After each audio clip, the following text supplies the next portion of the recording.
Hey everybody, it's Yasmin here. So I have got my copy of the Moonology Diary 2023 and I thought I would just show you some of the pages because it's a little bit different to what we've done in the past. It's basically the same content, even looks the same there kind of thing, but it's laid out differently.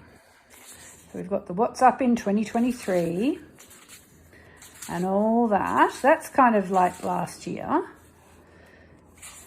It's all on the same lines, but where it's different is these bits. Look, we've done this.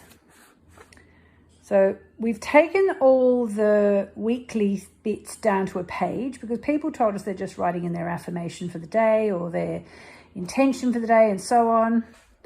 And we've got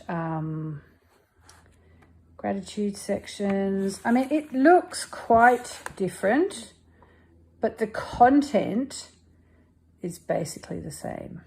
We've got affirmations, keywords, moon times. So let me know what you think. I hope you love it. I love it. Oh, and this you're actually meant to tick what you're going to do. So there you go. It's the Moonology Diary 2023 and it's out now. And if you pre-order it from the page in the link, you'll get lots of bonuses too.